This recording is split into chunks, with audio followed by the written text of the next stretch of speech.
சென்னை ஆழ்வார்பேட்டையில் தனியார் மதுபான கூட மேற்கூரை இடிந்து விழுந்த விபத்தில் 3 தொழிலாளர்கள் உயிரிழந்த சம்பவத்தில் பாதுகாப்பு வசதிகள் இன்றி இயங்கும் மதுபான கூடத்திற்கு அனுமதி வழங்கிய தமிழக அரசுக்கு கழக பொதுச் செயலாளர் திரு டிடிவி தினகரன் அவர்கள் கடும் கண்டனம் தெரிவித்துள்ளார்.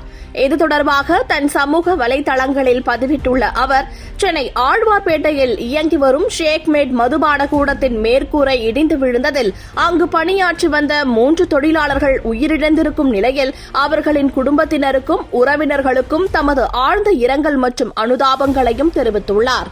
உரிய பாதுகாப்பு வசதிகள் இன்றியும் நேர கட்டுப்பாடின்றியும் சென்னையில் பல மதுபான கூடங்கள் இயங்கி வருவதாக புகார் எழுந்திருக்கும் நிலையில் வணிக நோக்கத்தை மட்டுமே மையமாக கொண்டு இதுபோன்ற கேளிக்கை விடுதிகளுக்கு அனுமதி வழங்கியிருக்கும் தமிழக அரசின் நடவடிக்கை கடும் கண்டனத்திற்குரியது எனவும் அவர் குறிப்பிட்டுள்ளார்.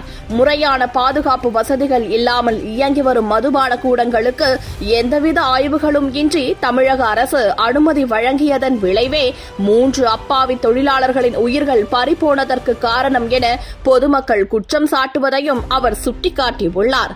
பொதுமக்களின் உயிரை வணிக நோக்கத்துடன் அணுகாமல் பாதுகாப்பு வசதிகள் இல்லாமல் இயங்கி வரக்கூடிய மதுபான கூடங்களை கணக்கெடுத்து உடனடியாக மூட நடவடிக்கை எடுப்பதோடு 3 தொழிலாளர்கள் உயிரிழப்புக்கு காரணமான ஷேக்மேட் மதுபான கூட நிறுவனர்கள் மீது கடுமையான நடவடிக்கை எடுக்க வேண்டும் என தமிழக அரசை கழக பொதுச் செயலாளர் அவர்கள் வலியுறுத்தியுள்ளார்.